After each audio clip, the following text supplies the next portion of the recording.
Deməli, ədədi silsilədə bizə lazım olaraq qayda ilk öncə incə hədd düsturu olaraq bizə təyin olunur. A-ın bərabərdir A1 + n çıxaq 1 vuraq D şəklində. Silsilə fərqi isə, yəni nə qədər artdığını təyin etmək üçünsə, A-n - AK bölək n çıxaq K düsturu ilə tapılır.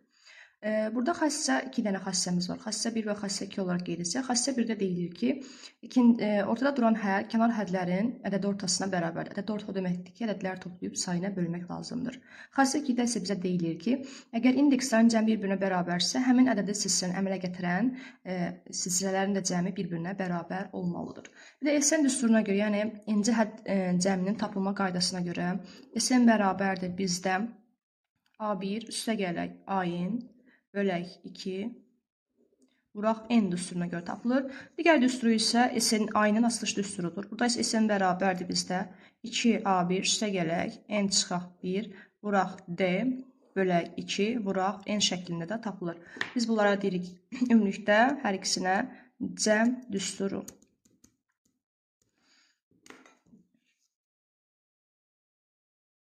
Həndə silsilədə biz hədləri adlandırırıq, BN-lər şəklində adlandırırıq və burada bizim incə hədd düsturumuz da var. BN bərabərdir B1 vuraq 2 üstü n-1. Burada küyə deyilir silsilə vuruğu. Deməli, bunun adı oldu incə hədd düsturu.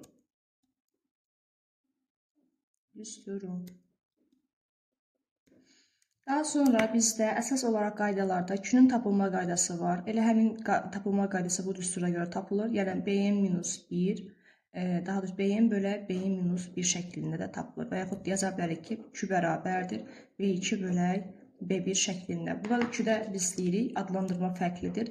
Silsilə vuruğu.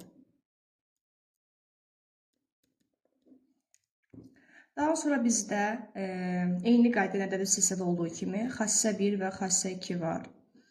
Xassə 2-də, 1-də daha doğrusu bizə deyilir ki, ortada duran hədd BN, yəni kənar həddlərin həndəsi ortası bərabərdir. Həndəsi orta o deməkdir ki, yəni onların kök altı hasilinə bərabərdir. BN + 1 kimi də ifadə olunur.